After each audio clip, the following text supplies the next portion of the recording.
Welcome to Raj News. మీ సిల్వేరి శ్రీశైలం. ఒక్క ఓటమి 100 తప్పుల కార్యక్రమానికి స్వాగతం.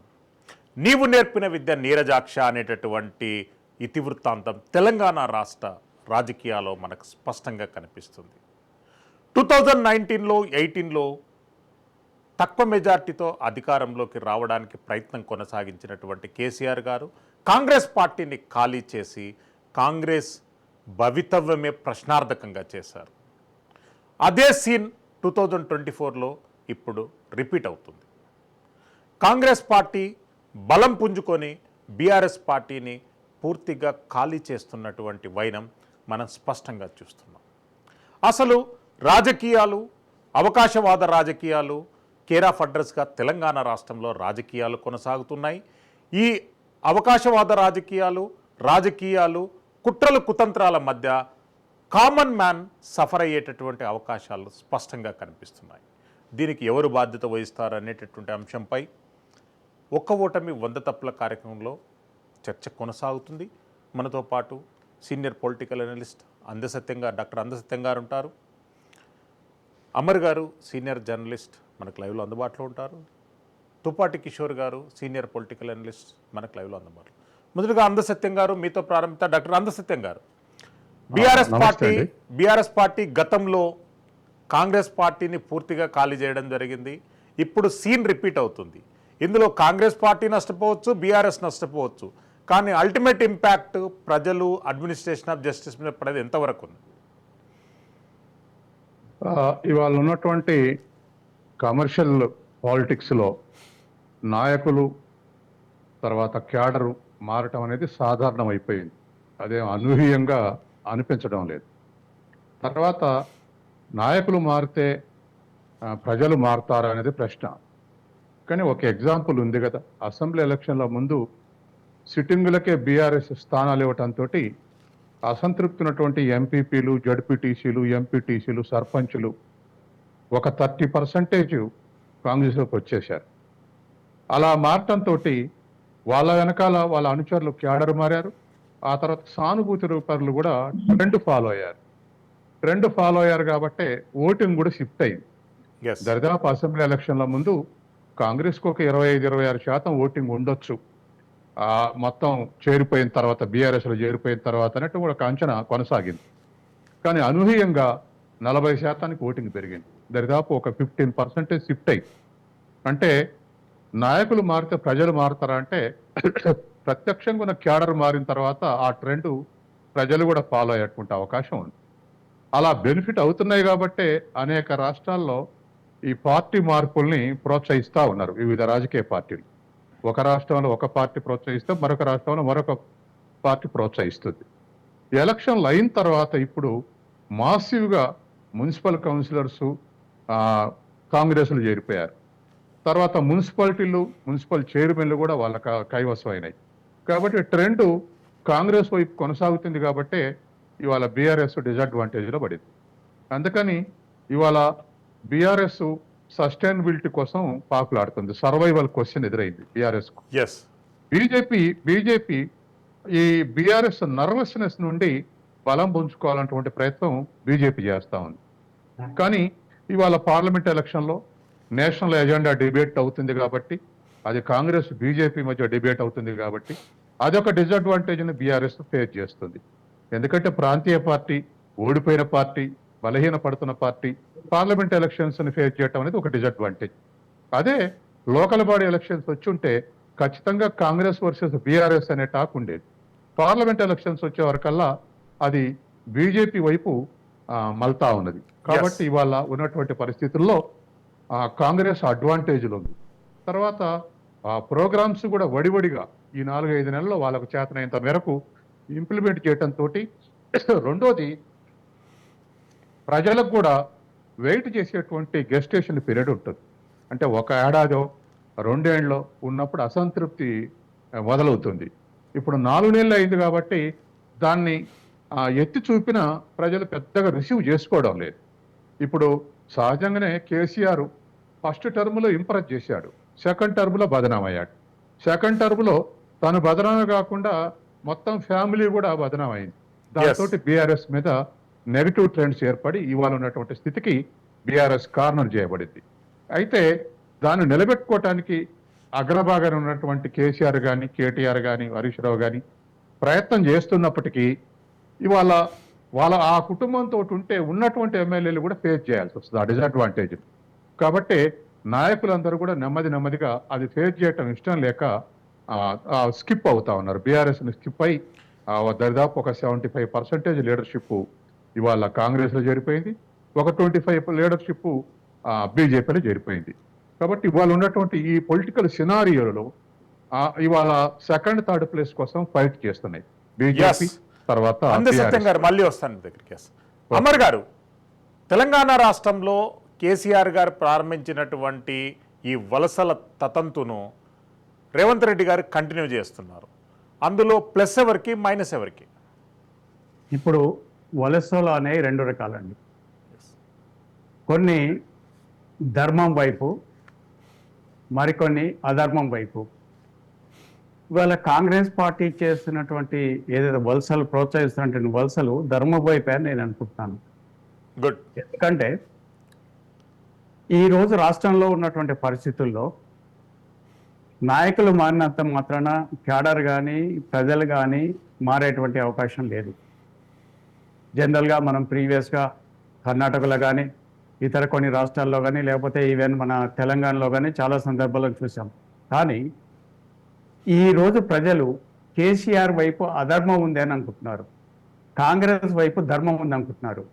సో నాయకులు పార్టీ మారినప్పటికీ క్యాడర్ కానీ ప్రజలు కానీ మారడానికి ప్రధానమైనటువంటి కారణం వాళ్ళు మారిన దాంట్లో ఒక నిజాయితీ ఉంది, ఒక నీతి ఉంది అనే ఒక ఉద్దేశం ఈరోజు ప్రజల్లో ఉంది. దానివలన ఈరోజు కాంగ్రెస్ వైపు అంటే వాళ్ళ నాయకులు మారిన వైపు ఇవాళ అత్యధికంగా ఇవాళ క్యాడర్ కానీ ఇవాళ ప్రజలు కానీ ఓటర్స్ కానీ ట్రాన్స్ఫర్ అయ్యే పరిస్థితి చాలా చోట్ల చాలా స్పష్టంగా కనపడుతుంది. అయితే మరి కేసీఆర్ అధికారంలో ఉన్నప్పుడు మరి ఆయన చేసిన వలసలు అంటే కాంగ్రెస్ పార్టీ నుంచి ఆయన చేసినటువంటి వలసలు లేకపోతే ఇతర పార్టీల నుంచి ఆయన పార్టీ తీసుకున్న విధానం అది సక్రమంగా లేదు. ఎందుకంటే ఆ రోజు కాంగ్రెస్ పార్టీ ఈ తెలంగాణకు మన తెలంగాణ రాష్ట్రాన్ని సహకరించింది, తెలంగాణ రాష్ట్రం ఏర్పాటులో కాంగ్రెస్ ప్రముఖ పాత్ర ప్రోత్సహించింది. అటువంటి కాంగ్రెస్ పార్టీని నేను బొందాయి పెడతాను, అడ్రస్ లేకుండా చేస్తానని కేటీఆర్ అనే దాన్ని ఆ ప్రజలు ఎక్కడ కూడా దానికి సహకరించిన దాఖలాలు లేవు. మొదట్లో 2018లో కొన్ని అంశాల్లో ముఖ్యంగా చంద్రబాబు నాయుడు అంశం కానీ లేకపోతే తిరిగి ఆ రోజు ఉన్నటువంటి తెలంగాణ వాదం కానీ లేక కొత్తగా రైతు బంధు లాంటి ఒక స్కీమ్ కానీ ఇటువంటి తీసుకొచ్చినప్పుడు కొంత సక్సెస్ అయిందే తప్ప రాను విత్ ఇన్ షార్ట్ డేస్ లో తర్వాత జరిగినటువంటి పార్లమెంట్ ఎన్నికల్లో దాదాపు ఒక 7 స్థానాల్లో ఆయనకు అగెనిస్ట్ గా 4 స్థానాల్లో భారతీయ జనతా పార్టీ, 3 స్థానాల్లో కాంగ్రెస్ పార్టీ గెలవడం చూసాం. ఆ తర్వాత క్రమంగా అంటే ఆయన కాళేశ్వరం విషయంలో కావచ్చు, ఫోన్ ట్యాపింగ్ విషయంలో కావచ్చు, లేకపోతే స్థానికంగా ఎమ్మెల్యేలు అనుసరించినటువంటి వైఖరి, ప్రజల మీద కొనసాగించినటువంటి దమనకాండ, వాళ్ళకు నిరంకుశత్వం ఇవన్నీ కలిపి ప్రజలు నిజంగా చెప్పాలంటే 2023 నవంబర్లో జరిగినటువంటి ఎన్నికల్లో సామూహికంగా తిరుగుబాటు చేస్తారనుకోవాలి మనం. నిజంగా ఆ రోజు ఏ ఒక్కరు కూడా పెద్దగా అంటే టిఆర్ఎస్ పార్టీ మీద పెద్ద ఎత్తున యుద్ధం చేసిన సందర్భాలు లేకపోతే పెద్ద ఎత్తున ఆందోళన కొనసాగించినటువంటి సందర్భాలు లేవు. కేవలం కేసీఆర్ ఒక నిరంకుశంగా అంటే ఒక మహారాజు ఒక నిజాం ప్రభువులే ఆయన వ్యవహరించిన తీరు ఏదైతుందో అదే ఈరోజు మనకు బాగా నష్టం కలిగించింది. అది బీఆర్ఎస్కు నష్టం కలిగించింది, కాంగ్రెస్ పార్టీకి లాభించింది. అంటే సేమ్ టైం మరి భారతీయ జనతా పార్టీ ఎందుకు వెళ్ళలేదు అంటే భారతీయ జనతా పార్టీ టీఆర్ఎస్ పార్టీ 2 కూడా ఒకటే అనే భావన ఆ రోజు ప్రజల్లో బాగా ఉంది. తిరిగి మళ్ళీ ఇదే భావన ఈ ఎన్నికల్లో కూడా తిరిగి మళ్ళీ అదే భావన ప్రజల్లో ఏర్పడే అవకాశం ఉంది. రీసెంట్లీ వేముల రోహిత్ విషయంలో హైదరాబాద్ సెంట్రల్ యూనివర్సిటీలో జరిగినటువంటి ఇన్సిడెంట్లో వేముల రోహిత్ ఇన్సిడెంట్, ఆ ఇన్సిడెంట్లో ఆ రోజు అధికారంలో ఉన్నటువంటి party BRS party, TRS party. అయితే ఇక్కడ కోర్టు ఆ విషయాన్ని తోసిపుస్తే లేకపోతే కోర్టు దాన్ని కొట్టేస్తే ఎటువంటి సంబంధం లేదు. కానీ పోలీసులే ఆ కేసులో వేముల రోహిత్ అనే వ్యక్తికి ఎటువంటి ఇది లేదు, సో ఆయన చేసిన దాన్ని పోలీసులే క్లోజ్ చేయటం అనేది ఒక సందర్భం బయటకు వచ్చిన తర్వాత ఇప్పుడు కొన్ని వర్గాల్లో ఈరోజు బీఆర్ఎస్ ప్లస్ బీజేపీ ఒకటే అనే భావన మళ్ళీ ప్రజల్లో క్రమంగా అది వస్తుంది. దీని మీదనే ఈరోజు ప్రజలు పార్టీ మారినటువంటి నాయకుల వైపు ప్రజలు ఎందుకు ఆసక్తిగా ఎదురు చూస్తున్నారంటే కారణం ఇదే. కేవలం కేసీఆర్ చేసినటువంటి తప్పులు, కేసీఆర్ చేసినటువంటి నిరంకుశ వైఖరి, కేసీఆర్ జర్నలిస్టుల పైన వ్యవహరించిన వైఖరి, ఆ తర్వాత మేధావుల పైన వ్యవహరించిన వైఖరి, ఉద్యోగుల పట్ల వ్యవహరించిన వైఖరి, ఏ వర్గం లేకుండా అన్ని వర్గాల మీద ఆయన ఏదైతే దాడి చేసిండో, అంటే భౌతికంగా కానీ లేకపోతే మానసికంగా కానీ దాడి చేసిండో, ఆ దాడి ప్రభావం అనేది ఇలా ప్రజల మనసుల్లో బాగా ఉంది. పై స్థాయి నుంచి కింది స్థాయి వరకు ప్రజలు చాలా రకమైనటువంటి ఇబ్బందులు ఎదుర్కొన్నారు. నిజంగా ఒక అమర్ గారు మళ్ళీ వస్తాను. కిషోర్ తుపాటి గారు, జంపు జలానీలు గోపీలతో ప్రజాస్వామ్య విలువల అపహాస్యం అవుతావనంటే చెప్పి ఒక పక్క అవుతుంటే రాజకీయాల మనుగడ ఎగ్జిస్టెన్సే ప్రధానమంటని చెప్పి రాజకీయ పార్టీలు అనుకుంటున్నాయి. మీరేమనుకుంటారు ఈ విషయం? నమస్తే శ్రీశైలం గారు, నమస్తే సత్యం గారు, నమస్తే అమరేందర్ గారు, నమస్తే రాజనేష్ ప్రేక్షకులందరూ కూడా హృదయపూర్వక నమస్కారం. సో జంపు జిల్లాలో అది చాలా ఫాస్ట్ గా జరుగుతుంది. తెలంగాణలో అయితే అసలు ఇమీడియట్ గా ఇంత ఫాస్ట్ గా ఇంత రియాక్షన్స్ ఇంత చేంజెస్ ఉంటాయని అనుకోలేదు. బట్ ఇంత ఇదిగా ఉంది. అది యాక్చువల్లీ ఇదంతా ఈ ప్రజలు ఏ విధంగా చేస్తారు, ఒకవేళ బై ఎలక్షన్ లో పోతే వీళ్ళు గెలుస్తారా లేదా, ఒకవేళ లెజిస్లేచర్ పార్టీని మొత్తం ఎలక్షన్ తర్వాత ఏమన్నా పోయి మెర్జ్ అవుతుందా అనేది చూడాల్సిన పరిస్థితి ఉంది. చాలా మంది ఒక్కోసారి మనం చూసింటాం, కొంతమందిని బై ఎలక్షన్ లో గెలిపించిన వాళ్ళు ఉన్నారు, బై ఎలక్షన్ లో ఓడించిన వాళ్ళు కూడా ఉన్నారు ప్రజలు. సో ఇవన్నీ ప్రజాస్వామ్యానికి ఇది యాక్చువల్లీ శుభ పరిణామం అయితే కాదండి. కాకపోతే ప్రజలు దాన్ని కానీ ఎంకరేజ్ చేస్తే మనం ఏం చేయలేము, అలాంటి పరిస్థితి ఉంది. ఈ విధంగా మొన్నటిదాకా అదే పార్టీలో ఉండి అంటే సేఫ్ గేమ్ ఆడుతున్నారేమో ఈ యొక్క లీడర్స్ అనేది మనకు అనిపిస్తుంది. ప్రతి చోట ఈవెన్ ఆంధ్రాలో ఇప్పుడే స్టార్ట్ అయిపోయింది ఎలక్షన్స్, ఇంకా రిజల్ట్స్ రాకముందే. ఇప్పుడైతే వింటున్నాం తిరుపతి మేయర్ కూడా జాయిన్ అయిపోతున్నారు టీడీపీలోనే. సో ఇట్లా చెప్పలేని పరిస్థితి ఏ విధంగా ఉందని ఒకటి. రెండోది మన మిత్రులందరూ కూడా చెప్పారు ఎలక్షన్స్ ట్రెండ్. నా ఉద్దేశం అయితే ఈ యొక్క ఎలక్షన్స్ లో ఖచ్చితంగా డిఫరెంట్ మ్యాండేట్ ఉంటుంది అనుకుంటున్నాను. BJP will be the single largest party.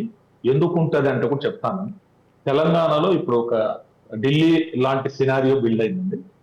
ఇప్పుడు సపరేట్ ఎలక్షన్ జరుగుతున్నాయి కాబట్టి ఢిల్లీలో కూడా చూడండి 62 సీట్లు వచ్చిన ఆమ్ ఆద్మీ పార్టీకి సింగిల్ ఎంపీ సీట్ రాదు, 7 బీజేపీకి వస్తుంది. ఎందుకు వస్తుంది? కాంగ్రెస్ సున్నా అక్కడ. అసలు కాంగ్రెస్ ని ఖాళీ చేసి ఆమ్ ఆద్మీ పార్టీ ఆవిర్భవించింది.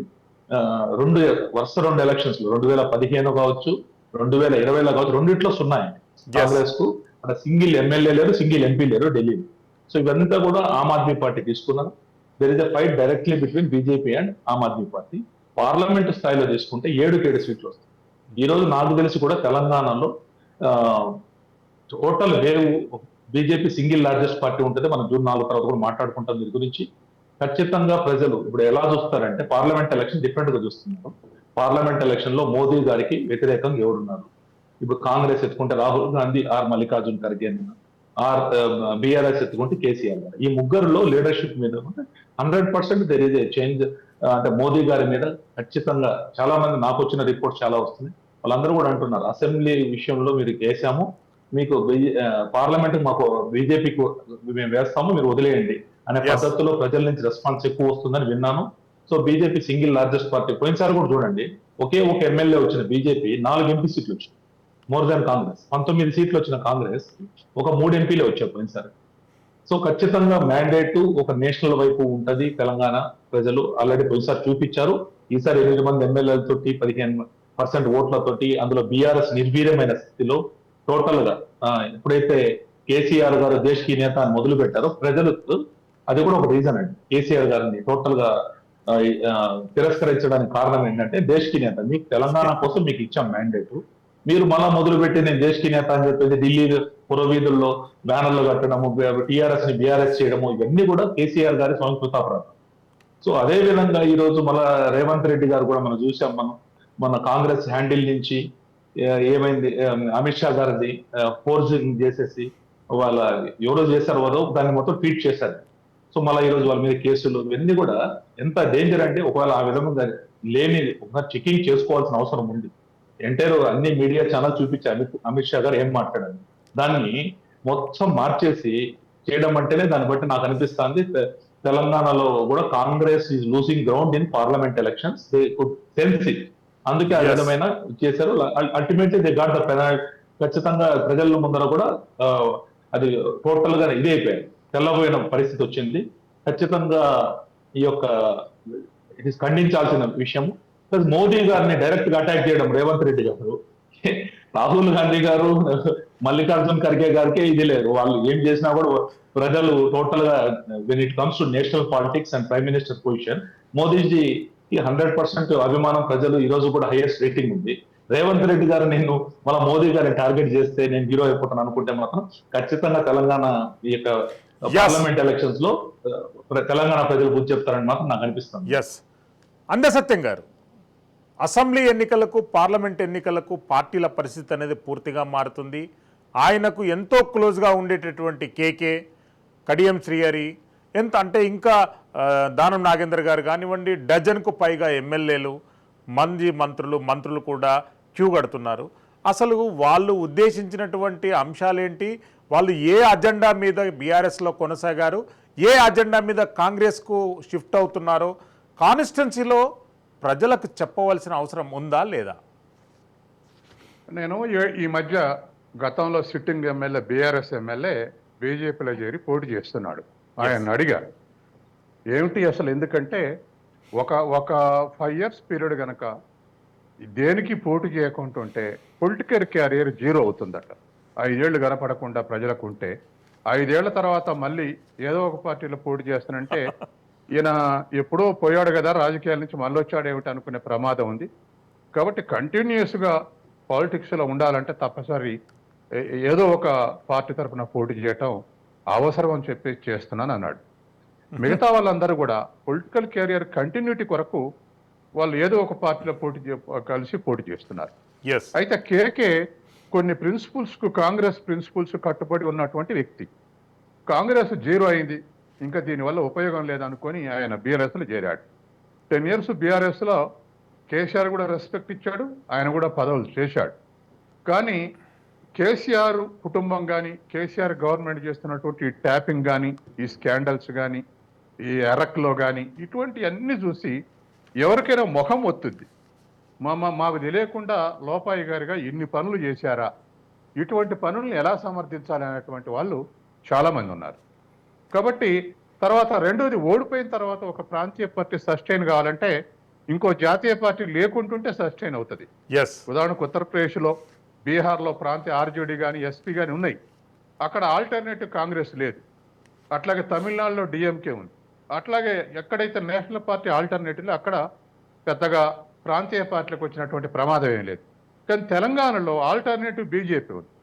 కాబట్టి ఓడిపోయిన బీఆర్ఎస్ ఓడిపోగానే స్కాండల్స్ అని ఒకటిదాని కూడా బయటపడటం, తర్వాత దీంతో ఇవాళ తర్వాత ఇంకోటి కూడా పొలిటికల్ లీడర్స్ మెయిన్ ఆబ్జెక్టివ్ ఏముందంటే, ఒకటి సంపాదించుకోవటం, 2 సంపాదించుకునేది కాపాడుకోవటం, 3వది పొలిటికల్ క్యారియర్ సస్టైన్ ఉండటం. ఈ 3 లక్ష్యాలతోటి వాళ్ళు ఉంటున్నారు. కాబట్టి ఇవాళ ఎప్పుడు అధికారంలో ఉంటే ఆ పార్టీ వైపు ఉంటే ఎంక్వైరీలు కానీ, ఇంకొకటి కానీ తప్పించుకునేటువంటి అవకాశం ఉంది. పార్టీలు మారితే ప్రజలు పెద్ద తప్పు పట్టట్లేదు. అందుకని రైట్ డైరెక్షన్లో మారితే మొన్న గెలిపించారు కూడా. అందుకని ఇవాళ ఉన్నటువంటి పరిస్థితుల్లో కేసీఆర్ నాయకులు మారితే అయిన డ్యామేజ్ కన్నా వాళ్ళ పార్టీ తరఫున జరిగినటువంటి స్కాండల్స్ బాగా డ్యామేజ్ చేసింది. అసెంబ్లీ ఎన్నికలకు ముందే కాళేశ్వరం బాగా డ్యామేజ్ చేసింది బీఆర్ఎస్ని. అసెంబ్లీ ఎలక్షన్ల తర్వాత లిక్కర్ స్కామ్ మళ్ళీ ఎంక్వైరీ పెట్టాక, అరెస్ట్ చేసినాక ఆ లిక్కర్ స్కామ్ విషయంలో కానీ, ఫోన్ ట్యాపింగ్ కానీ, ఇటువంటివన్నీ ఇంకా డ్యామేజింగ్ ఉన్నాయి. తర్వాత దరిదాపు రేపు పార్లమెంట్ ఎలక్షన్లు అయిన తర్వాత పొలిటికల్ లీడర్స్ కూడా అరెస్టులు ఉండవచ్చు. అందుకని ఇంత దారుణంగా వ్యవహరిస్తుందా అనేటువంటిది మేధావుల్లో, చదువుకున్న వాళ్ళు బాగా వ్యతిరేకత వచ్చింది ఇవాళ. కాబట్టి ఫస్ట్ టర్ము అన్న ప్రిన్సిపల్ ప్రకారం నడిచినటువంటి గవర్నమెంట్ సెకండ్ టర్మ్ వచ్చే వరకు పూర్తిగా కేసీఆర్ ఫ్యామిలీ చేతుల్లోకి వెళ్ళిపోయింది. ఎస్, డెసిషన్ ఫ్యాక్టర్ అంతా వాళ్ళే అయిపోయారు. చివరికి కేసీఆర్ కార్నర్ చేయబడ్డారు. ఆ బిడ్డ కొడుకు కూడా చేసినటువంటి అన్ని కూడా అది కేసీఆర్కు డ్యామేజ్ అయినాయి.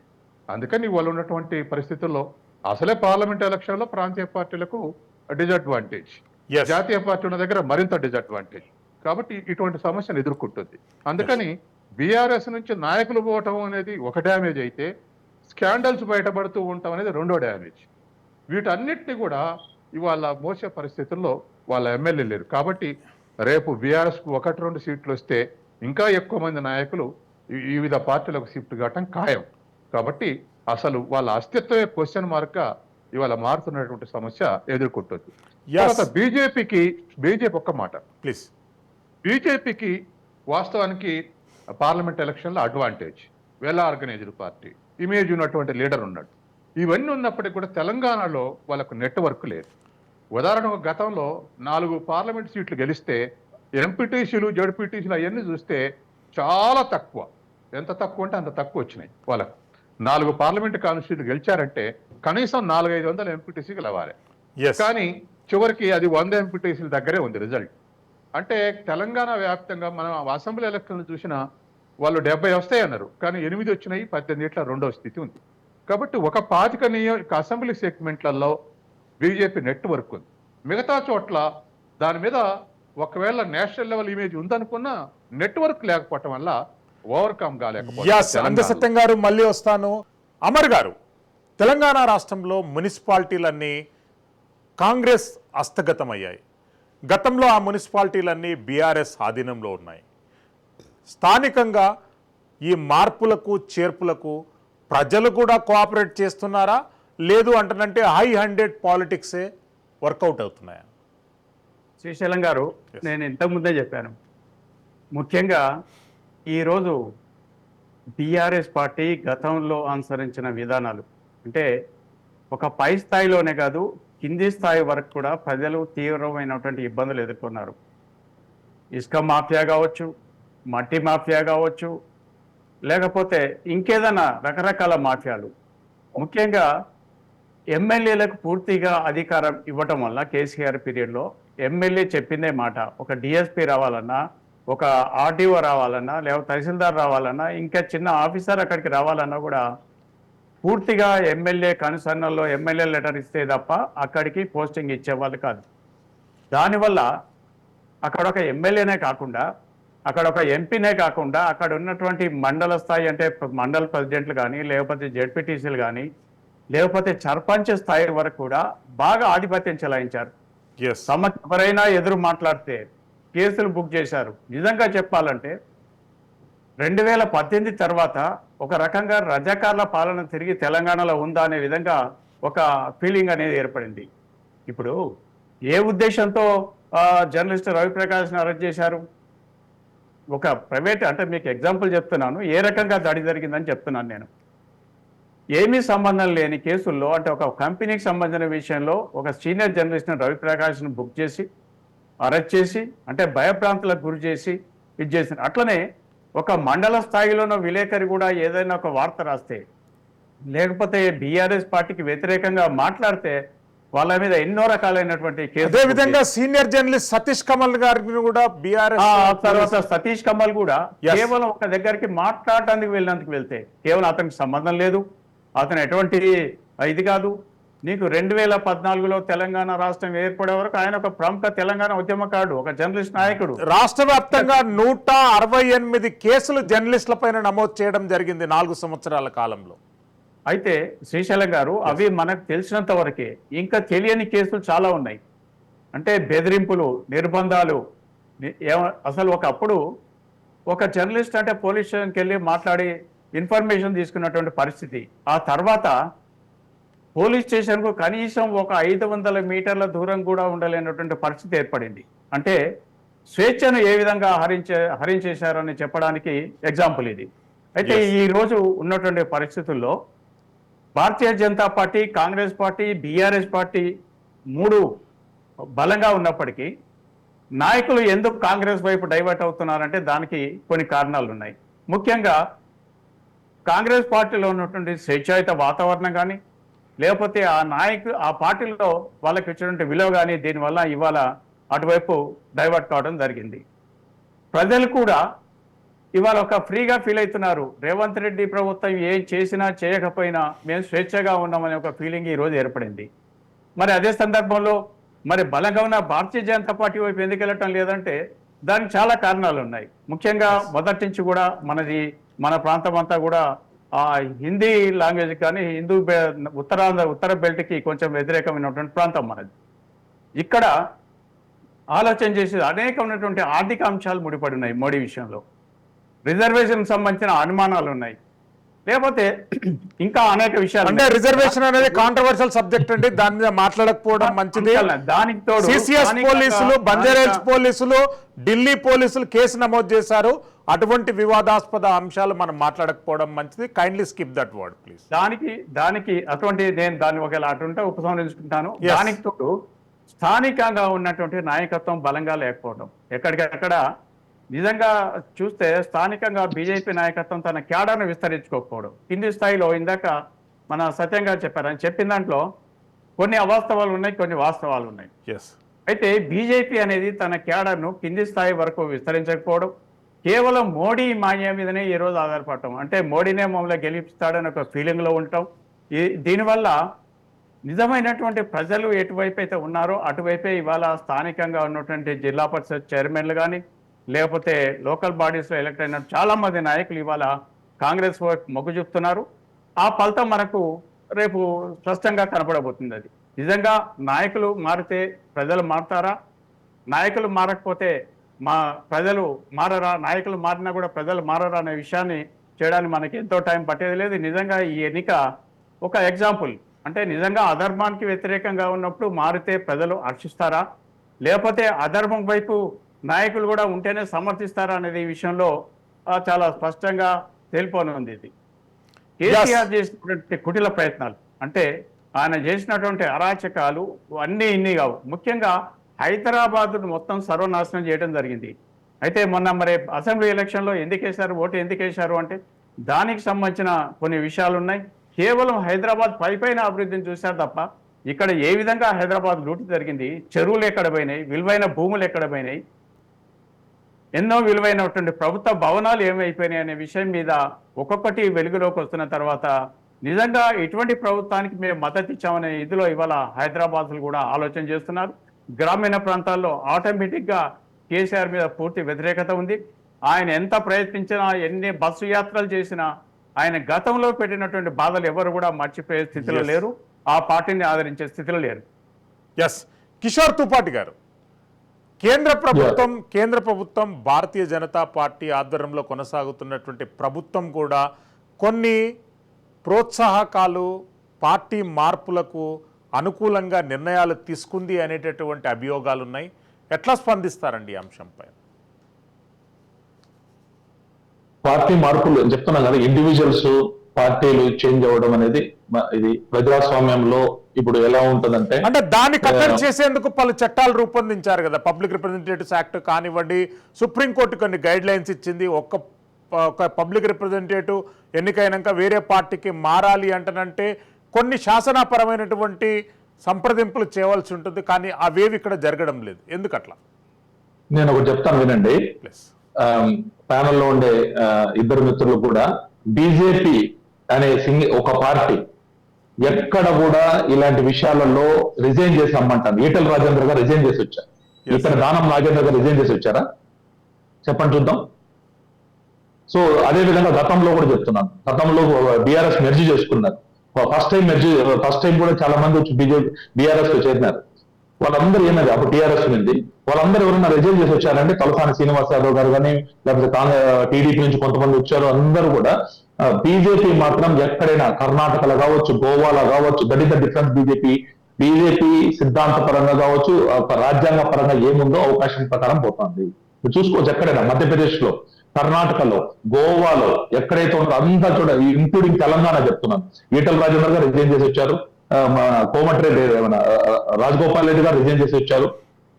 సో వీళ్ళందరూ కూడా పర్ఫెక్ట్ గా, వీళ్ళు మాత్రం మిగతా పార్టీలలో అందరూ కూడా ఒక్కరు కూడా ప్రీచ్ చేస్తున్నారు కానీ ఎవరేం చేయడం లేదు. That is the difference. మీరు చెప్పిన ప్రకారం నేను చెప్తున్నాను. బీజేపీ నుంచి బీజేపీ ఈస్ ఎంకరేజింగ్. ఇప్పుడు ఉదాహరణకి అన్ని చోట్ల ఎక్కడైనా నేర్చుకోండి, రిజైన్ చేసి రావట్లేదు, కంటెస్ట్ చేసినప్పుడు. ఒకటి. రెండోది, మన మిత్రులు చెప్పినట్టు కాంగ్రెస్ బీజేపీకి బేస్ లేదు ఇవన్నీ మాట్లాడగానే నేను ఆన్సర్ చెప్తాను. పోయినసారి ఏమీ లేదు, బీజేపీ 7% ఓట్లు ఉన్నాయి 2018. ఏమీ లేకుండా ఎంపీటీసీ లేదు, జెడ్పీటీసీలో 4 ఎంపీలు ఎట్టు వచ్చినాయండి. 4 కాంగ్రెస్ కంటే ఒక ఎంపీ సీట్ ఎక్కువ వచ్చింది బీజేపీకి పోయినసారి. అది కాకుండా ఈ 5 ఏళ్లలో కాంగ్రెస్ ఇంకా నిర్వీర్యమైంది దేశవ్యాప్తంగా. Week week Congress at the centre is liability for Telangana Congress చెప్తున్నాం. వీక్ కాంగ్రెస్ సెంటర్ లో కూడా కాంగ్రెస్ స్ట్రాంగ్ గా ఉండి రెండు పొలిటికల్ నేషనల్ పార్టీస్ కు సమబుజ్జులుగా ఉన్నప్పుడు ఖచ్చితంగా there would have been a say. ఖచ్చితంగా తెలంగాణలో ఈ రోజు ఉండే పరిస్థితుల్లో అసర్టివ్ లీడర్షిప్ రేవంత్ రెడ్డి గారి రూపంలో ఉంది. దానికి ఖచ్చితంగా అడ్వాంటేజ్ ఉంటుంది. కానీ లేదు, మీకు పోయినసారి చెప్తున్నాను, I give an example in Karnataka also. పోయినసారి కర్ణాటకలో జేడీఎస్ అండ్ కాంగ్రెస్ గవర్నమెంట్ ఉంది ఎలక్షన్స్ టైం 2019. వాళ్ళు రూలింగ్ లోకి వచ్చినారు. అంటే బీజేపీకి సింగిల్ లార్జెస్ట్ పార్టీ అయినా కూడా వీళ్ళిద్దరు కలిసి గవర్నమెంట్ ఫామ్ చేస్తారు. చేసి వాళ్ళిద్దరు అలయన్స్ లో వచ్చి పార్లమెంట్ ఎలక్షన్ పోతే బీజేపీకి 25+1 26 ఎంపీ సీట్లు వచ్చాయి. కాంగ్రెస్ చరిత్రలో రాలని తక్కువ సీట్లు వచ్చినాయి, ఓన్లీ ఒక ఎంపీ సీట్. రూలింగ్ పార్టీ ఆ రోజు ఎవరండి, కుమారస్వామి గారు ముఖ్యమంత్రి, కాంగ్రెస్ రెండు కలిపి చేసినప్పుడు బీజేపీకి ప్రజలు ఆ విధంగా బ్రహ్మరథం పట్టారు. వీళ్ళిద్దరు కలిసినా కూడా 25 సీట్లు బీజేపీకి, ఒక సుమలత గారు కూడా బీజేపీ సపోర్ట్ చేశారు, 26 ఎంపీ సీట్లు. కాంగ్రెస్ ఓన్లీ డీకే సురేష్ గారు గెలిచారు. జేడీఎస్ నుంచి ఓన్లీ ఇప్పుడు మనం ఎవరైతే రేవన్న అబ్బాయి ప్రజ్వల్ రేవన్న ఇప్పుడు ఇష్యూ నడుస్తుందో అతను ఒక్కడే గెలిచాడు హసన్ నుంచి. సో కాబట్టి సెంట్రల్ యొక్క ఎలక్షన్స్ టోటలీ డిఫరెంట్. వీక్ ఈ రోజు చెప్తున్నాం కదా, ప్రియాంక గాంధీ లేకపోతే మన రాహుల్ గాంధీ వస్తారని టాక్ మొన్నటిదాకా ఖమ్మం ఈ క్యాండిడేట్ ఎందుకు లేట్ గా డిక్లేర్ చేశారు వీళ్ళు, అయినా వాళ్ళు భయపడుతున్నారు. ఎవరు కూడా వచ్చి చరిత్రలో నిలబడని తక్కువ సీట్ల కాంగ్రెస్ నిలబడుతోంది. సో ఇవన్నీ దృష్టిలో lot many things are happening. కాబట్టి ఇవన్నీ దృష్టిలో పెట్టుకున్న తర్వాత ఖచ్చితంగా మీరు చెప్పినట్టు కాంగ్రెస్ సెంటర్ లో వీక్ అయిన దాని వల్ల ఈ యొక్క అడ్వాంటేజ్, న్యాచురల్ అడ్వాంటేజ్ బీజేపీకి ఉంటుంది. 7% ఓట్లు ఉన్నప్పుడే 4 ఎంపీ సీట్లు బీజేపీకి వచ్చాయి. ఈ రోజు 15% ఓట్లతో 8 మంది ఎమ్మెల్యేతో ఉంది. సో ఖచ్చితంగా ఇది అందులో బీఆర్ఎస్ ఈరోజు ఈసారి నిర్వీర్యం అయిపోయింది. సార్ మీరు నాకు తెలిసి సింగిల్ సీట్ కూడా అకౌంట్ ఓపెన్ చేయకపోవచ్చు తెలంగాణలో. వాళ్ళకి స్ట్రాంగ్ సీట్ వచ్చి మెదక్కు, అది కూడా వాళ్ళకి ఇబ్బందిగా ఉంది. మీరు చూడండి మల్కాజ్గిరిలో 7 సీట్లు వచ్చినాయి ఎవరికి, బీఆర్ఎస్ ఎమ్మెల్యేస్. ఆడ కూడా ఘోరంగా ఉంది వాళ్ళ పరిస్థితి. సో ఈ విధంగా దృష్టిలో పెట్టుకుంటే పార్లమెంట్ ఎలక్షన్స్ లో అందులో ఇప్పుడు ముందే డిక్లేర్ అయిపోయింది ఆల్మోస్ట్ ఎక్కడ చూసినా 370 అప్ కి బార్ 400 పార్. ఈ యొక్క వాతావరణం బిల్డ్ అయినప్పుడు ఇక్కడ ఉండే ఒక ఎంపీ అయినా, 2 ఎంపీలైనా, 3 ఎంపీలైనా కాంగ్రెస్ నుంచి పోతే, మీరు ఇంకొకసారి కూడా చెప్తున్నానండి, మనం జూన్ 4లో కూడా డిస్కస్ చేస్తాం. కాంగ్రెస్ కు చరిత్రలో రానని తక్కువ సీట్లు రాబోతున్నాయి ఈసారి. 2014లో 44 ఎంపీలు లీస్ట్ కి వచ్చింది. ఈసారి దానికంటే తక్కువ వస్తాయి నేను చెప్పాల, మమతా బెనర్జీ చెప్పింది. వాళ్ళ అలయన్స్ పార్ట్నరు అదే జరగబోతోంది. దాన్ని బట్టి ప్రజలు కూడా మూడు ఆ విధంగా తయారైంది. కాంగ్రెస్ ఏ విధంగా కూడా పరిస్థితుల్లో సెంట్రల్ లో రూలింగ్ వచ్చే పరిస్థితి లేదని, వాళ్ళు 50 దాటితే గ్రేట్, అప్ కి బార్ 50 పార్ అనే విషయంలో బీజేపీ కూడా నినాదం తీసుకుని కాంగ్రెస్ వాళ్ళు అడగాల్సి వస్తుంది. 50 పార్ కరేంగేతో బహుత్ బెహతర్ హోగా. సో అలాంటి పరిస్థితుల్లో వాళ్ళ రిలవెన్స్ సెంటర్ లో లేనప్పుడు పార్లమెంట్ కు ప్రజలు ఓటేస్తారంటే నేను అనుకోనండి. That's what. ఎస్, అందసత్యం గారు, పార్లమెంటు ఎన్నికల సందర్భంగానే ఈ వలసల సందడి కొనసాగే అవకాశం ఉందా? పార్లమెంటు ఎన్నికల అనంతరం కూడా వలసలు యాజ్ ఇట్ ఈస్గా కొనసాగుతాయా? బీఆర్ఎస్ లాంటి ప్రాంతీయ పార్టీలు పూర్తిగా ఖాళీ అయ్యి నేషనల్ పార్టీలలో మెర్జ్ అయ్యేటటువంటి అవకాశాలు ఉన్నాయని కొంతమంది జోష్యం చెప్తున్నారు. ఎట్లా స్పందిస్తారని దీనిపై? తెలంగాణకు పరిమితం అయితే ఇప్పుడున్నటువంటి అంచనా ప్రకారం 10-12 మధ్య కాంగ్రెస్ రావచ్చని, 3-4 మధ్య బీజేపీ రావచ్చని, ఎంఐఎం 1 రావచ్చని, తర్వాత బీఆర్ఎస్ 1-2 రావచ్చు అనేటువంటిది ఒక అంచనా నడుస్తూ ఉంది. ఇలానే పార్లమెంట్ ఎలక్షన్ల రిజల్ట్ వస్తే బీఆర్ఎస్ ఉన్నటువంటి మెజారిటీ ఎమ్మెల్యేలు, మెజారిటీ నాయకత్వం కాంగ్రెస్లో చేరే అవకాశం ఉంది. అట్లా కాదు, మన మిత్రుడు అన్నట్టు నేషనల్ లెవెల్లో వేవ్ ఉంది అని అనుకుంటే, అలా బీజేపీకి ఎక్కువ సీట్లు వస్తే 7-8 ఎక్కువ అంటే 10-12 రావాల్సిన 7-8 సీట్లు వస్తే బీఆర్ఎస్ లీడర్షిప్ ఎక్కువ మంది కాంగ్రెస్ లో కాకుండా బీజేపీలో చేరే అవకాశం ఉంది. కాబట్టి రేపు పార్లమెంట్ ఎలక్షన్స్ లో లీడింగ్ పొజిషన్ కాంగ్రెస్ ఉంటే కాంగ్రెస్ వైపు మొగ్గే అవకాశం ఉంది, బీజేపీ ఎక్కువ ఉంటే బీజేపీ వైపు మొగ్గే అవకాశం ఉంది. అయితే నాకున్నటువంటి అంచనా ప్రకారం కాంగ్రెస్ 10-12 మధ్య గెలవచ్చు అనేటువంటి అంచనా ఉంది. కాబట్టి ఖచ్చితంగా రేపు బీఆర్ఎస్ కూడా ఆ వైపు మొగ్గేటువంటి అవకాశం ఉంది. పార్లమెంట్ ఎలక్షన్ల తర్వాత తెలంగాణలో పొలిటికల్ పోలరైజేషన్ కంపల్సరీ, తప్పదు.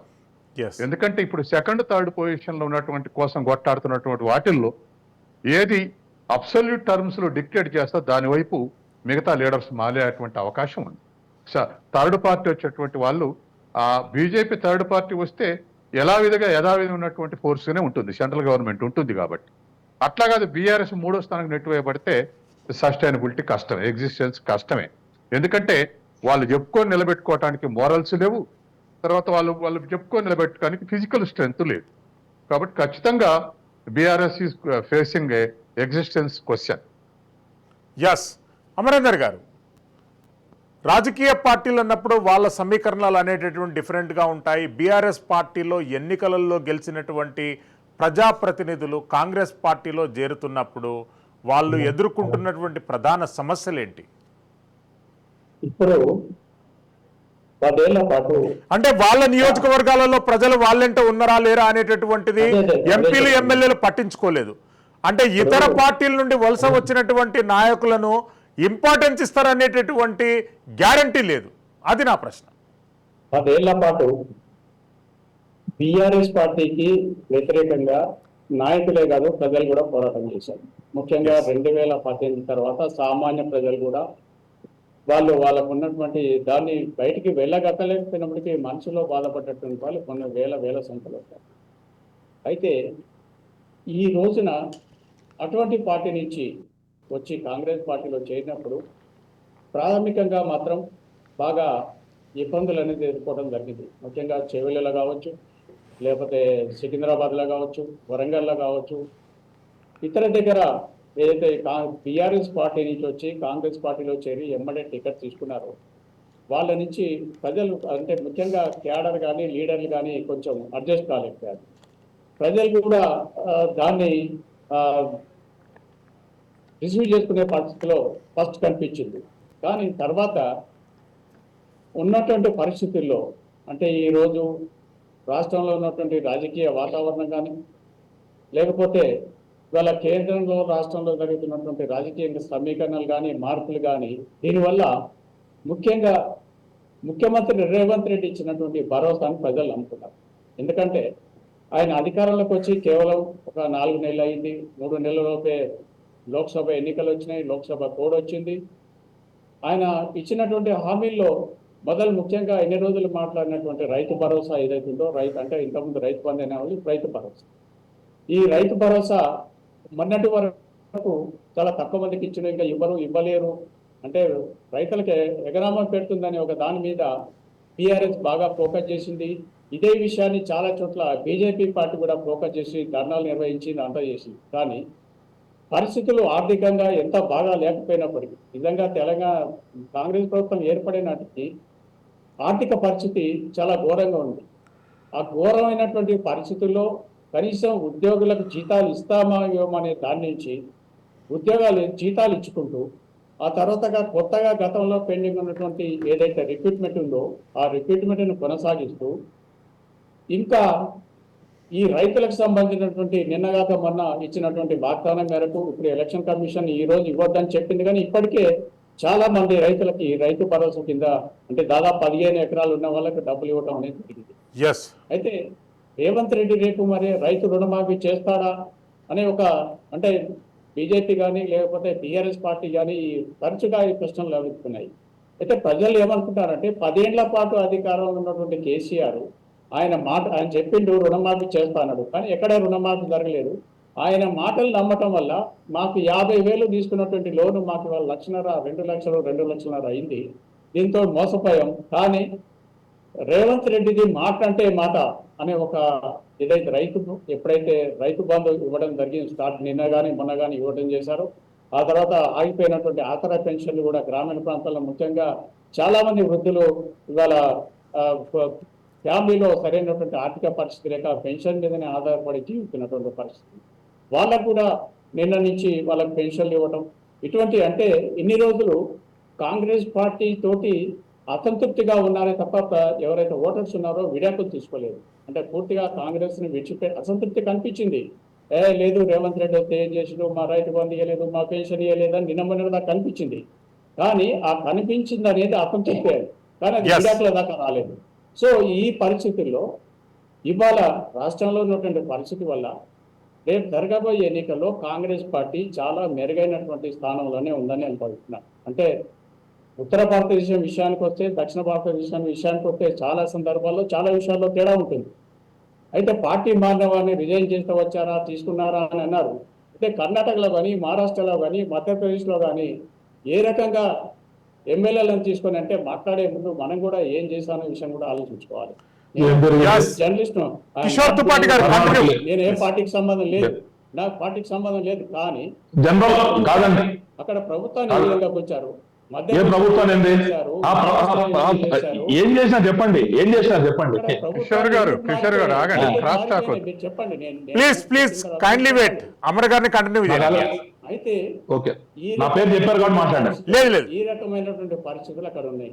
నిజంగా రేపు ప్రజల నుంచి డిమాండ్ వచ్చి ఇక్కడ తెలంగాణ ప్రాంతంలో పార్టీ నాయకులు ఎవరైతే పార్టీ మారారో ఆ పార్టీ మారిన వాళ్ళ మీద ప్రజలు మీరు రాజీనామా చేయాలని చెప్పి వాళ్ళు ఇంటి మీద తిరుగుబాటు చేస్తానో లేదా ప్రజలు బాగా వ్యతిరేకిస్తానో రాజీనామా చేయక తప్పదు. ఎందుకంటే ప్రజాప్రాయం అనేది ఫైనల్. ఎస్, అమర్ గారు మళ్ళీ వస్తానండి, kindly wait. Yes, Kishore Tupati గారు please continue.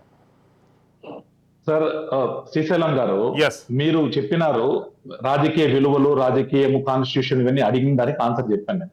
Anti defection law ఒకటి ఉంది, అవునా? తెలుసా? ఎస్, యాంటీ డిఫెక్షన్ లా ప్రకారం ఎవడైనా ఇండివిజువల్ గా పోయి చేరిపోతే 2/3 లేకపోతే they are suppose to they will lose their membership. దాని గురించి నేను మాట్లాడినా. అది ప్రజలు ఇది మాట్లాడితే ఏం ఆన్సర్, దానికి ఆన్సర్ 2/3 లేకపోతే they are suppose to resign. Actually they will lose their membership. చాలా చోట్ల ఏం చేశారంటే స్పీకర్లు వాళ్ళే ఉంటారు కాబట్టి మనం చూసాం 14 నుంచి 19 స్పీకర్స్ చాలా దాని మీద పెద్ద గేమ్ ఆడేసి 5 ఏళ్ళు అట్లే పెట్టారు file. So that is wrong. మీరు అనేది నైతిక విలువల గురించి మాట్లాడినప్పుడు బీజేపీలో అయితే అంతా రిజైన్ చేసి చేస్తారు అని చెప్పారు. సోదరులు చెప్పారు, అమరేందర్ గారు ఎక్కడ చేశారండి? మహారాష్ట్ర గురించి మాట్లాడదాం. మహారాష్ట్రలో గవర్నమెంట్ మార్చాలంటే ఫస్ట్ గుర్తుపెట్టుకోండి, ప్రజలు మ్యాండేట్ ఫడ్నవీస్ గారికి ఇచ్చారు. ఆడ ఫడ్నవీస్ సీఎం గా ఆయనతో పాటు శివసేన కలిసి కంటెస్ట్ చేసింది. శివసేన బ్యాక్ స్టాప్ చేసి కాంగ్రెస్ అడ్డగోలుగా వాళ్ళు గవర్నమెంట్ ఫామ్ చేస్తే ప్రజలు వ్యతిరేక మ్యాండేట్ ఇస్తే అప్పుడు మీరు కన్ఫ్యూజ్ చేస్తున్నారు కిషోర్ గారు. ఇప్పుడు శివసేన బీజేపీలో ప్రభుత్వం ఉంది అక్కడ, మరి శివసేన బ్యాక్ స్టాప్ చేసిందని అంటున్నారు. అంటే మీరు దేనికి లీగలైజ్ చేస్తున్నారు, దేన్ని రికగ్నైజ్ చేయడం లేదు? ఒక్క నిమిషం వినండి, నేను చెప్తున్నాను. ఫస్ట్ ఆయన చెప్పింది అదే, మహారాష్ట్రలో అన్యాయం జరిగిందంటే దానికి ఆన్సర్ చెప్తున్నా. ఉద్ధవ్ ఠాకరే అనే వ్యక్తి బీజేపీతో కలిసి కంటెస్ట్ చేశారు. ప్రజలు మ్యాండేట్ ఫడ్నవీస్ కి ఇచ్చారు ముఖ్యమంత్రిగా. రాత్రి అడ్డం తిరుపుకొని ఆయన కాంగ్రెస్ ఎన్సీపీతో కలిసి గవర్నమెంట్ ఫామ్ చేసిన తర్వాత అక్కడి నుంచి చీలిక వచ్చి షిండే సేన బయటకు వచ్చింది. ఎందుకంటే హిందుత్వ ఫ్యాక్టర్ తోటి, శివసేన పార్టీ పుట్టింది హిందుత్వ బేస్ తోటి, వాళ్ళకి ఇబ్బందులు ఉన్నాయి కాబట్టి షిండే సేన 40 మంది ఎమ్మెల్యేలతో బయటకు వచ్చారు. యాక్చువల్లీ 56 మంది ఎమ్మెల్యేలు ఉన్నారు శివసేనకి. ఆ ఎమ్మెల్యేలంతా గెలిచింది ఎవరి వల్ల? ఫడ్నవీస్ ముఖ్యమంత్రిని ప్రొజెక్ట్ చేసి నిలబడ్డారు. తర్వాత వీళ్ళు అడ్డం తిరుగుతున్న కారణంగా ఆ పార్టీలో నుంచి వ్యతిరేకంగా బయటకు వచ్చి they have formed government with BJP. అది అన్యాయం ఎట్లా? దానికి నేను చెప్తున్నా. రెండోది, కర్ణాటకలో కూడా అంతే. Karnataka BJP single largest party ఉన్నది. BJP was single largest party. వీళ్ళిద్దరూ 37 సీట్లు వచ్చిన కుమారస్వామి వీళ్ళిద్దరు కలిసి గవర్నమెంట్ అడ్డదిడ్డగా ఫామ్ చేశారు. తర్వాత అందుకే అక్కడి నుంచి ఎమ్మెల్యేలు బయటకు వచ్చి వాళ్ళు రిజైన్ చేసి గెలిచారు. చెక్ చేసుకోండి కావాలంటే. వీళ్ళ మాదిగా పోయి చేరిపోవాలి, రాత్రి పోయి చేరిపోవడము. ఎమ్మెల్యే మెంబర్షిప్ ఉంటుంది. ఇప్పుడు రేపు ఎంపీగా సికింద్రాబాద్ ఓడిపోతే మళ్ళీ నా మెంబర్షిప్ ని కంటిన్యూ చేసుకుంటాను, ఇది కాదు లెక్క. రిజైన్ చేసి వచ్చారు వీళ్ళందరూ. బీజేపీతో చేరిన ప్రతి, ఇంక్లూడింగ్ గోవా చెప్తున్నాను, గోవాలో కూడా బీజేపీలో అందరూ రిజైన్ చేసి వచ్చారు కాంగ్రెస్ నుంచి వచ్చిన వాళ్ళు. ఒకసారి చెక్ చేసుకోండి రికార్డ్స్. నేను చెప్తున్నాను. నెక్స్ట్ ఇంకొకటి చెప్తానండి. శ్రీశైలం గారు 2013 నుంచి గత 10 సంవత్సరాలుగా కాంగ్రెస్, మోదీ గారు పిఎం అయినాక 2014 నుంచి ఈ రోజు దాకా ఒక్క స్టేట్ గవర్నమెంట్ కూడా రిపీట్ కాలేదు. For the news of viewers of Raj News ప్రేక్షకులందరి కోసం చెప్తున్నా, 10 సంవత్సరాల్లో ఒక్క Congress government, assembly government repeat కాలే. ఎందుకు కాలేదు? అలివిగాని హామీలు ఇస్తూ వీళ్ళు ఎక్కడ కూడా ఫుల్ఫిల్ చేయాల ప్రామిసెస్. మీరు చెక్ చేసుకోండి, ఎంటైర్ ఇండియాలో ఒక్కసారైనా రిపీట్ చేసిన 10 ఏళ్ల గవర్నమెంట్. బీజేపీ అలా కాకుండా ప్రతి చోట రిపీట్ చేసుకుంటుంది. గుజరాత్ కావచ్చు, గోవా కావచ్చు, ఉత్తరాఖండ్ కావచ్చు, ఉత్తరప్రదేశ్ కావచ్చు, ఎన్ని స్టేట్, మధ్యప్రదేశ్. కిషోర్ గారు మళ్ళీ వస్తాను మీ దగ్గరికి. కిషోర్ గారు ఇది చెప్పాలి. అంతే. సత్యం గారు కన్క్లూజన్ పాయింట్ చెప్పండి, running out of time please. ఇవాళ తెలంగాణ రాజకీయ పార్టీలకు వస్తే ఇవాళ ఉన్నటువంటి పరిస్థితుల్లో ఖచ్చితంగా ఒక ఫోర్స్ డిజపియర్ అయ్యేటువంటి అవకాశం ఉంది. మిగతా రెండింటి మధ్యనే ఇవాళ రాజకీయాల విభజన జరిగేటువంటి అవకాశం ఉంది. ఇప్పుడున్న పరిస్థితుల్లో మరొకటి ఏమిటంటే రాష్ట్ర ప్రభుత్వాల్ని కూలగొట్టడమే తప్పు. Yes. వాళ్ళు రిజైన్ చేసి వచ్చారా, రిజైన్ చేయకుండా వచ్చారా అనేటువంటిది సెకండ్ థింగ్. రిజైన్ చేసి వస్తే మంచిదే, కానీ రాష్ట్ర ప్రభుత్వాలు కూల్చేందుకు రిజైన్ చేసి వచ్చేవి అనేటువంటిది కన్సోల్ కాదు. కాబట్టి డెమోక్రటిక్గా ఎలక్ట్ అయినటువంటి గవర్నమెంట్ని అలా సస్టైన్ చేసి వాళ్ళు తప్పులు చేస్తే ఆ తప్పుల్ని ప్రజల మధ్యలో ఎండగట్టి అధికారంలోకి వస్తే పర్ఫెక్ట్ డెమోక్రసీగా మనం విరాజిల్లుతాం. అట్లా కాకుండా సెంట్రల్లో కాంగ్రెస్ అధికారాలు ఉంటే ప్రతిపక్ష గవర్నమెంట్లు రద్దు చేయటం, ప్రతిపక్షాలు ఉంటే బీజేపీ రద్దు చేయటం, ఈ ట్రెండ్స్ అనేటువంటి కరెక్ట్ కాదు. ఎప్పుడో నెహ్రూ 57లోనే కేరళ గవర్నమెంట్ని రద్దు చేశాడు, 1957లోనే. కాబట్టి అప్పటి నుంచి ఇప్పటి వరకు ఇది కొనసాగుతూనే ఉంది. ఇప్పుడు బీజేపీ కొత్తగా వాళ్ళంతటా వాళ్ళే కూలిపోయారు, తర్వాత మా దాంట చేరే వాళ్ళు రిజైన్ చేసి వచ్చారు. రిజైన్ చేసి వచ్చిన రాష్ట్ర ప్రభుత్వాన్ని, ప్రజలు ఎన్నుకున్న రాష్ట్ర ప్రభుత్వాన్ని కూల్చేటువంటి హక్కు వాళ్ళకు లేదు. కాబట్టి ఇవాళ ఉన్నటువంటి పరిస్థితుల్లో మనం పర్ఫెక్ట్గా వాస్తవానికి ఏ పార్టీకి ఆ పార్టీ ఆర్గ్యుమెంట్ చేసుకోవచ్చు, కానీ ఏ పార్టీ అయినా సరే Yes. గవర్నమెంట్ ని థ్యాంక్ యూ అందసత్యం గారు, థ్యాంక్ యూ కిషోర్ తుపాటి గారు, థ్యాంక్ యూ అమరేందర్ గారు. ఏది ఏమైనా కానీ తెలంగాణ రాష్ట్ర రాజకీయాలలో న్యూ ట్రెండ్ అనేటటువంటిది బీఆర్ఎస్ పార్టీ ప్రారంభించింది. ప్రతిపక్షాలు లేని పరిపాలన కొనసాగించాలని చెప్పి ఆ రోజు కేసీఆర్ గారు ప్రారంభించినటువంటి you look to me I look to you ఫార్మేట్లో ఇప్పుడు కాంగ్రెస్ పార్టీ కొనసాగిస్తుంది. కాంగ్రెస్ పార్టీ కూడా ప్రతిపక్షాన్ని వీక్ చేసి పరిపాలన కొనసాగిస్తుందనేటటువంటి అంశాన్ని వక్తల అభిప్రాయంలో వ్యక్తం చేశారు. రాజ్ న్యూస్ ఒక్క ఓటమి 100 తప్పుల కార్యక్రమంలో పాల్గొన్న వక్తలందరికీ ధన్యవాదాలు తెలియజేస్తున్నాము. Keep watching Raj news. Silveri Srisailam for Raj news.